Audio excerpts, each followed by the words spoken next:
L'utilisation des écrans dans le monde est devenue aujourd'hui incontournable, que ce soit sur le plan personnel ou professionnel. Alors vous vous posez peut-être la question de savoir quelle est la position idéale lorsque je travaille devant un écran.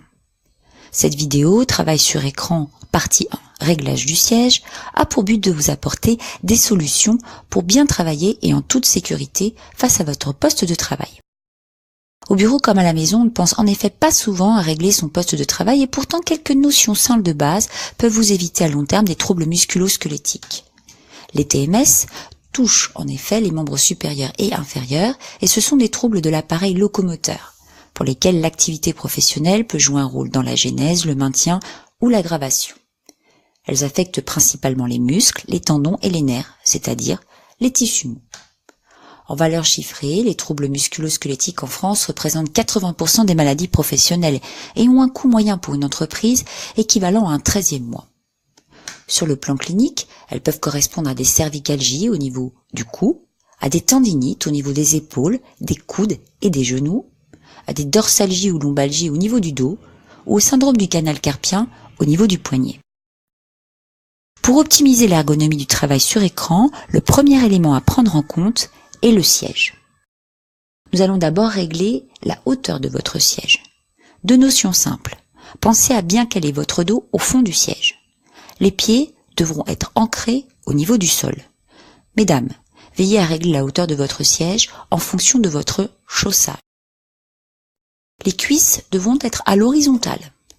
Un espace entre vos genoux et le siège devra respecter la distance de votre poing. Ceci pour éviter toute compression au niveau des veines des membres inférieurs et de leur faciliter le retour veineux. La profondeur de l'assise de votre siège devra également être réglée. Retenez simplement que votre dos doit être bien calé au fond du siège. Plus l'individu est de taille importante, et plus la profondeur de l'assise sera faible. Certains accessoires peuvent être utilisés, notamment le repose-pied.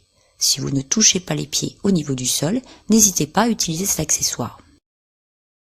Nous allons ensuite utiliser des accoudoirs. Si votre siège dispose en effet d'accoudoirs, venez alors apposer vos avant-bras sur ces derniers. Ceci ayant pour but d'éviter que vos membres supérieurs soient dans le vide. C'est bien connu, la nature a horreur du vide. Cela va faciliter dès lors la détente au niveau des muscles, des bras, des avant-bras et au niveau du cou. Vous allez venir aligner ces accoudoirs dans le prolongement de votre bureau. Si vous ne disposez pas d'accoudoir, eh bien venez simplement apposer vos avant-bras au niveau de votre bureau. Le but est d'avoir un angle entre vos avant-bras et vos bras de 90 degrés. Les épaules seront bien détenues, quant au cou, il sera bien relâché. Voilà, vous êtes prêts maintenant à venir travailler devant votre écran. Dans une seconde vidéo, nous allons ensuite aborder le réglage de votre écran, clavier et votre souris. Si jamais vous ressentez des douleurs au niveau des membres inférieurs, au niveau de votre dos, au niveau du cou, votre corps est simplement en train de vous alerter qu'il est temps de changer de position. En effet, toute statique prolongée longtemps peut entraîner des troubles de la posture. Alors levez-vous, marchez et faites des pauses autant que nécessaire. Merci pour votre attention.